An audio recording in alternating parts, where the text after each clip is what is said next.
Kw'izina rya Data n'irya Mwana n'irya Mutima Mweranda, amen. Bene wacu dusangiye ukwemera muri Yezu Kristu, ndabaramukije. Mw'izina rya Yezu Kristu nitugire Kristu. Dusabikanye ijambo ry'Imana dusanga muri Bibiliya mu gitabo ca mbere c'Abanyakorenti, ni ku kigabane cyaho cya 10 duhereye ku karongo ka mbere gushika ku ka 13. Ijambo ry'umutwe twisunga rivuga ngo ibyabaye kera kuri Isirayeli biratwigisha. Sishaka ko mu biyoberwa bene wacu basokuru bacu baragendeye munsi ya ca gicu, bose baraciye hagati ya ca kiyaga, kandi bose barabatijwe hamwe na Musa muri ca gicu no muri ca kiyaga. Byongeye bose barafunguye ya mfungurwa imwe ya mutima, kandi bose baranyoye ya nyobwa imwe ya mutima, nkako banyoye kuri rwa rutare rwa mutima rwabaherekeza. Urwo rutare nabwo rwari Kristu. Ariko rero benshi muri bo Imana ntiyabasanzemwo ibiyinezereza, kuko baguye ku gahinga mu bugaragwa. Ibyo byarabaye kugira ngo bitubere akarorero, ntitwipfuze ibibi nk'uko babandi babyipfuje.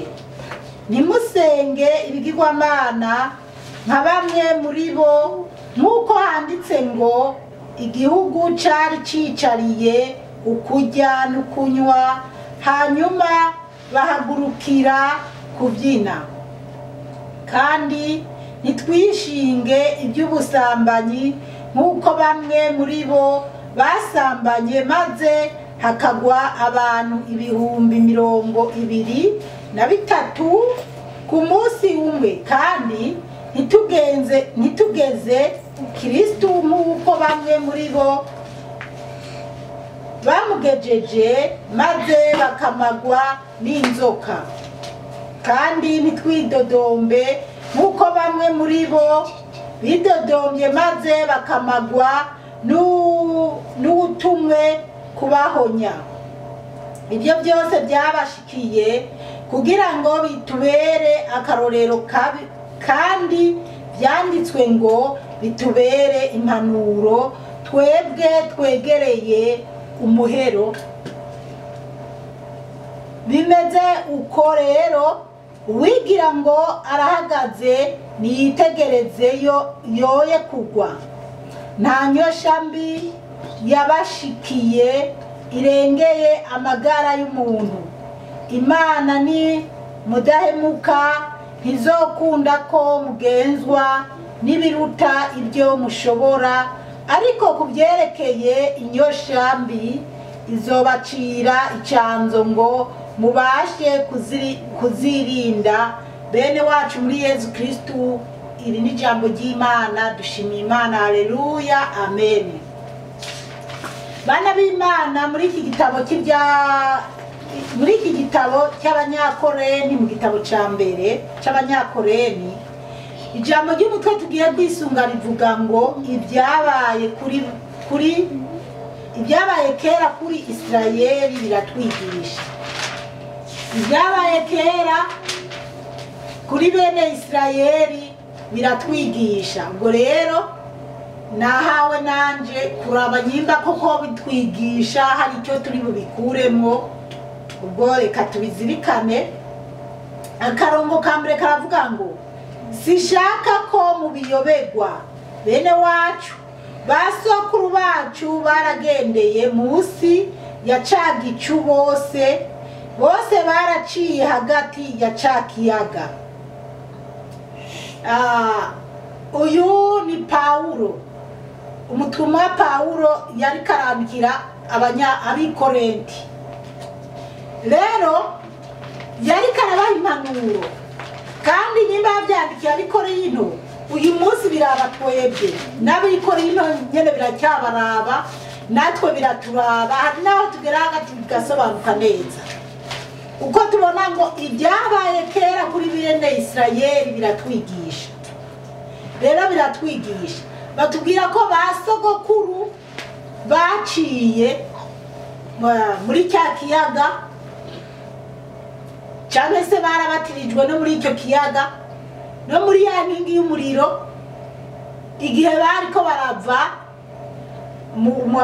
barava muri Egypt cyangwa se bariko barava muri Egiputa ibintu nk'ibyo ubwo rero turazi rero ingene byagiye biragenda bariko baravayo bariko baraja i Kanahani aho Imana yari yarabateguriye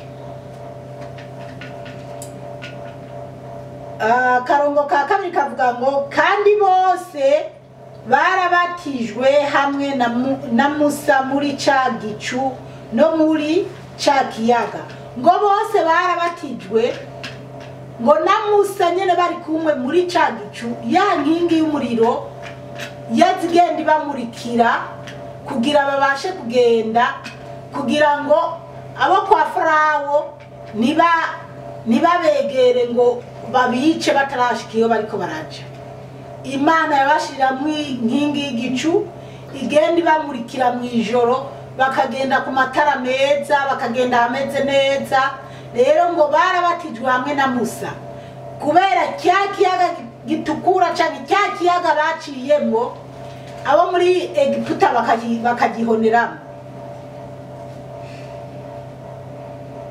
kane aravuga ngo kandi bose baranyoye yanyobwa imwe ya mutima ngo bose baranyoye yanyobwa imwe ya mutima aho ni amazi nyene murazi ko abanyisirayeli ko ngene bagenda baragorana bigatuma hari aho bagera mu bugaragwa hatagira amazi bakarira bakidogera Musa Imana ikabwira Musa ati burya niwakubita iyo nkoni hajya haraza amazi rero ibyo babihabwa na mutima mweranda w'Imana Imana kubera umutima mwiza idufitiye yarabaha amazi ikabaha icyo ari cyo cyose niyo mpamvu Imana yabibatirije muri icyo gicu no muri icyo kiyaga nkako banyoye kuri rwa rutare rwa mutima rwabaherekeza ubwo rutare nago rwari Kristo haleluya amen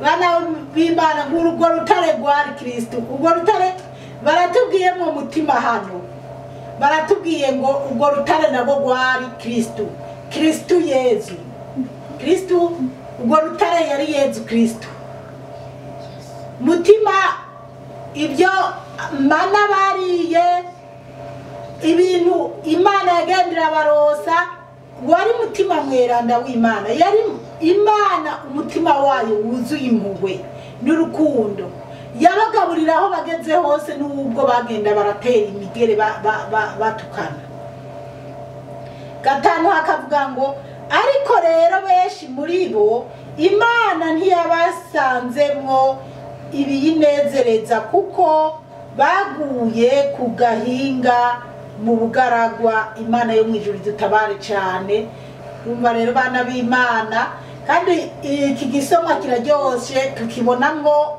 Imana tukibonamwo Kristo ari Yezu Kristo tukibonamwo na mutima mweranda tukibonamwo ubutatu bweranda ngo ariko ngo Imana ngo bamwe muri abo banyisirayeli Imana ntiyabishimiye twibuka ko ijambo ry'umutwe rivuga ngo ibyabaye kera kuri Isirayeli biratwigisha nimba biriko biratwigisha n'ibyabaye kera kuri bene Isirayeli tukaba twiyumvira canke twibuka ibyo ingene bene Isirayeli byabagendeye bitumye ngira inyota yuko tuzoja mu gitabo kihunguka kugira twirabire ingene mu bene Isirayeli byagiye birabagendekera gutyo nitwaraba ibihe turimo bitume turaba ingene twokwiyegereza Imana duhamagare mutima mweranda abari wadukontorora duhamagare Yezu Kristo abari watuyobora abari we dusaba kugira duhe gukomera duhamagara Imana iduhe umutima wo guca bugufi no kureka kwishinga ibyitunga tubashe kwigana Yezu yashimye ubworo kuko itunga mw'iyi si niryo rituraje tudasinziriye niryo ritubujije kuja gusenga niryo ritubujije kugendera mu nzira Imana ishaka ngo benshi muri bo Imana ntiyabishimiye kubera iki kubera ntibigeze babona ibyiza Imana yabakoreye ntibigeze babona igitumye Imana iriko irabakura mu Misiri ingorane bari bafise muri icyo gihugu cya Misiri cyangwa se muri icyo gihugu cya Turukiya kubera muri Turukiya niho hari muri Misiri cyangwa hari muri Egypt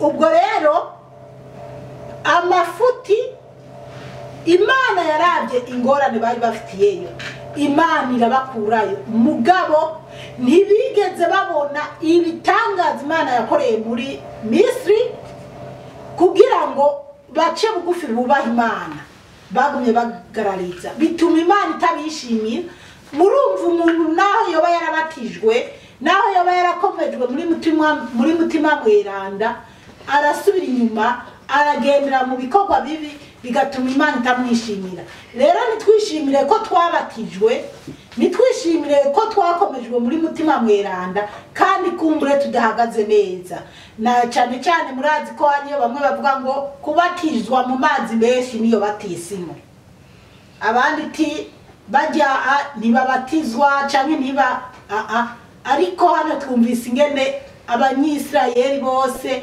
babatijwe mugabo nubwo byagenze uko Imana ntiyabishimiye ese nyimba Imana itishimiye abakiriya gihe bagera ahantu bakidodomba kubera ngo babuze ibitunguru n'amatomati n'ibindi hanyuma bigatuma Imana irakara twebwe abubu mubona turiko turaja cyane mubona twebwe benshi nitwemera Imana benshi twigenza uko twishakiye gutyo bitwa mwapungurumba ngo n'Imana ninambona bigatuma turondera izindi nzira Imana idutabare cyane kiriya gihe rero bobo nta nubwo baca biruka ngo bagiye gusaba bahera kwa shitani baza gutanga bene wabo na banyina nabasi Imana idutabare cyane reka tubandanye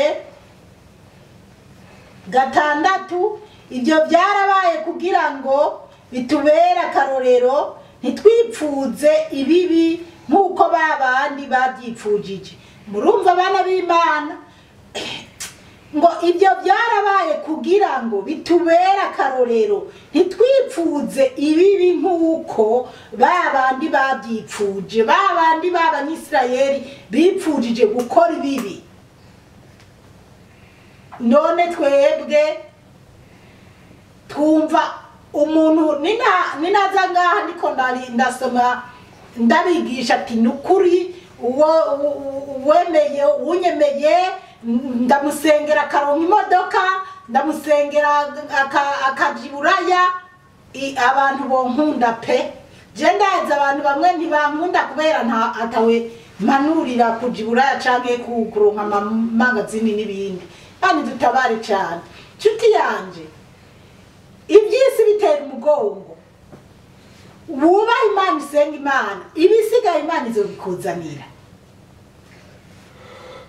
ntitwipfuze ibibi nkuko bene Isirayeli byabagendekeye indwi akavuga ngo ntimusenge ibigirwamana nka bamwe muri bo nkuko handitse ngo igihugu cari cicariye ukurya n'ukunywa hanyuma bahagurukira kubyina ngo ntidusenge ibigirwamana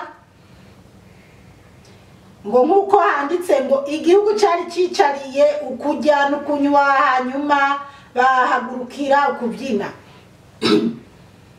igihugu aba bene Isirayeli bari banezerejwe n'ukurya n'ukunywa n'ukunezerwa bajya mugabo nyuma bagahagurukira kubyina ibi bitanguye ngo ntidusenge ibigirwamana bobo bacuze inyana y'ishuri bakura amaherena impeta ibiki n'ibiki byasayangana by'inzahabu babicuramo inyana. Musa yagiye gutora amabwirizwa kuganira n'Imana, barahaguruka barabyina baratarika babyinira iyo nyana. Rero gusenga ibigirwamana babandi bavuga bamwe hari n'abambira ngo banzura baho wicaye. Ubu ni Yozefu ateruye Yezu, uyu ni Bikira Mariya, ntabwo ari ya nyana y'inka canke se bya bindi. Bikira Mariya turamuzi yarabayeho, n'ubu abo yishakiye aratwiyereka tukumva umenga turiko turamuvuga uko twamubonye ntiworonka n'ukuntu asa. Kuba rero mfise ishusho ya Bikira Mariya iwanje canke kuwa ari we wese yemera Bikira Mariya, yemera ifoto yiwe, yemera ishusho yiwe, ntacyo bitwaye. Kuba Yozefu yarabaye mwisakarira Yezu, iki ni kimenyetso kitwereka urukundo Yozefu yarafitiye Yezu Kristo. Ntabwo ari bijya bigirwamana ya nyana y'ishuri canke Beri imwe ya Nabukondonozoro canke se za zindi mana twama tubona mu masoko. Yego mu masoko hose baragurisha ibisitati bitandukanye bavuga ati kiniki iyi mana yitwa ni sitati ya Bikira Mariya canke ya Yozefu barayishiraho umuntu akagura icyo yishakiye. Rero gusenga ibigirwamana n'uwo ari we wese umuntu asenga. Hariho abantu basenga abandi canke umuntu akaba yana gupfumbatisha udufaranga ukamupfukamira ati nukuri urakoze, canke yagucira gwiza kwitongo bagira bakunyaga ugapfukama ati nukuri Imana iguhezagire kandi wamupfukamira. No, kujya niko gusenga ibigirwamana, kujya niko gusenga ibigirwamana. Nayo ubundi tuze turaraba kuko ngaha mu no abasigura byinshi, ariko ibyo ntaza gusigura aha. Reka tuzoce tuja mu gitabo cy'ihunguka turabe ibyagiye bishikira ababene Isirayeli turushirizeho gutegera. Ubwo ibyo ntasobanuye nzobisobanura ikindi gihe kubera aho biba yihuta. 8 havuga ngo kandi ntitwishinge iby'ubusambanyi nk'uko bamwe muri bo basambanye maze hakagwa abantu 23,000 ku munsi umwe. Ngo ku munsi umwe murazi bene Isirayeli aho bacuriye ya nyana ingene bagiye mu by'ubusambanyi bakigira mu ngeso mbi zose zashoboka. Ariko kandi tugarutse mu bindi by'ubusambanyi nabwo hari gihe hadutse mu mahema yabo ibintu by'ubusambanyi n'ibiki n'ukutubaha Imana, bituma Imana irakarira avuga ati umwe wese agende yicara n'aba mu muryango wiwe. Ibyo rero byo babirebire tuzobisoma tubisigukigwe turiko turabisoma. 9 havuga ngo kandi ariko ngarutse ku cy'ubusambanyi ni murabe ibintu biri muri iyi si. Ubusambanyi bwimonogoje ku birenze ku buryo abana basambana n'ababyeyi babo canke amategeko akavyemera ngo nagishiki nagisaza nibatorane ngo kugira Imana dutabare cyane. Ikibabaje rero nukwaduka mu bintu by'ubutinganyi canke se kuja gusambana n'amarobo canke se gusambana n'ibikoko. Ibyo kiriya gihe kuri aba bene Isirayeli ntabwo byari biruko. Ca wiyumvira nyimba Imana yarababajwe n'ibyo bya bene Isirayeli, twebwe ubu Imana itubona gute? Imana dutabare cyane. 9 kandi nitugenze Kristo ngo kandi nitugenze Kristo nitugerageze Yesu Kristo nk'uko bamwe muri bo bamugenjeje maze bakamagwa n'inzoka. Ibuka igihe rero bariko barahunguka inzoka zikabakomora, bigatuma Imana ivuga ngo Musa amanike acure ikintu cy'inzoka mu muringa, acure amanike. Ubwo rero nyimba Imana yarabwiye Musa no gucura kiya gisitati cy'inzoka ngo abakira bakire kandi bakakira koko bagakira. Niyo mpamvu n'uyu munsi Yesu Kristo yamanitswe ku musaraba, uwiharangamiza umusaraba wese akira, agwaye akizera canke ari mu ngorane iyo ariyo yose arimwo neza Yesu aramukiza. Bakamagwa n'ubutumwe murantunga 10 havuga ngo kandi ntimwidodombe nk'uko bamwe muri bo bidodombye maze bakamagwa n'ubutumwe kubahonya. Abidodombye ibyo tuzoza tubigarukako mu gitabo cy'ihunguka 11. Ibyo byose byabashikiye kugira ngo bitubere akarorero kandi byanditswe ngo bitubere impanuro twebwe twegereye umuhero. Imana yo mwijuru dutabare cyane ngo ibi byose byanditswe ngo kugira twebwe abubu ngo bitubere akarorero, ngo twebwe Imana yo mwijuru dutabare cyane iduhe no kubitahura cyane, ngo twebwe twegereye umuhero. Bana b'Imana, ntabwo Yesu azogaruka mu isi kugira bambwe canke yongera twigishe ibyo twigishije biramaze. Azogaruka mu isi aje gukubita inzamba yo kujana bamwizeye, hanyuma agende anezerwe nabo, noneho agaruke finali yo guhora nyahonya isi yose. Nyimba Yesu azoza akanyagura ishengero akaritwara, hanyuma abasigaye ntibisubireko. Rero murazi ko bizoba bimeze nabi, antikristo izoba iriko irakora ku mugaragaro. Icyo gihe umuntu azorokorwa n'amaraso yiwe kubazoba bakiriho, nk'ubatwa ishengero kubazoba batahitanye n'izo ngorane, kuko Yesu atwaye ishengero hazopfa benshi. 12. Bimeze uko rero uwigira ngo arahagaze niyitegereze yoye kugwa. Ngo nuko bimeze barabituburira, ngo nuko bimeze ngo ugira ngo arahagaze ngo yitegereze neza ahubwo akomere yobe kugwa. Wewe rero usenga, wewe urimo neza ukabubyiyumva mu by'ukuri, urabe ntuhavugwa, ubwo mbwira we nanje nibwira ndabe na jewe simpavengwa. Harabona aba nibwira ati ndazi Yesu n'ubu yo kubita inzamba noba mu bagenda haja mu ijuru, kandi ndazi ko nzoja mu ijuru. Uko niko kuri kwiwanje rero ngomba kuraba ati mbega Yesu koko yoramuka kubisa inzamba aranjana. Ibyo rero bidusaba kwama turiko turitegura, kandi ndazi hariho abarimo neza bamo nawe Yesu agakubita urutsinga nawe ugende. Rero uwibwira ngo arahagaze ukomeze kuza wisuzuma urabe neza ko bimeze neza. 13. Nta nyoshambi yabashikiye irengeye amagara y'umuntu. Imana ni mudahemuka, ntizokunda ko mugenzwa n'ibiruta ibyo mushobora, ariko kubyerekeye inyoshambi izobacira icanzo ngo mubashe kuzirinda. Ndikwihuta ngo Imana ntishobora kwemera ko umuntu ageragezwa n'ibyo adashoboye. Oya, buriya iyo duhura n'ibigeragezo Imana yemera kiriya kigeragezo kikubako kukubona kugishoboye. Utagishoboye ntiyoreka ngo kibemo. Uwo n'umuntu yizera aba yumva ko arimo neza, kuko hariho abandi bigira mu byo bashaka atari Imana yabibarekuriyemo, ari bo nyene bihitiramo.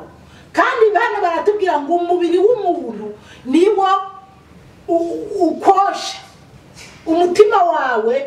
Urakwereka ko Zipora yambaye igitenge kiza ukumva nawe urakipfuje, kandi kumbure ubushobozi bwawe n'ubwa Zipora sicyo kimwe canke je Zipora shobora kubona umuntu yiyambariye ibaze y'imiliyoni naye nkumva ati ijya mpunzi ntarara nashinziriye nyimba afise n'umugabo nkamuraza kujya musonga kugira yingurire canke se nyimba ntamufise nkacanja mu busambanyi gutyo umubiri n'umutima wanje mwumva ko ntambaye ijya mpuzu umubiri wanje utishimye mwumva ko ntafise ijya saha umubiri wanje utishimye mwumva ko ntafise smartphone canke iPhone umenga ni ngorane bigatuma umubiri wanje ndawushorera mu byaha kandi bana b'Imana dukwiye kuza turakontorora imibiri yacu n'imitima yacu tureke kwishinga iby'isi ntitukanezerwe no kubona ko iby'isi byose byo dukoranirako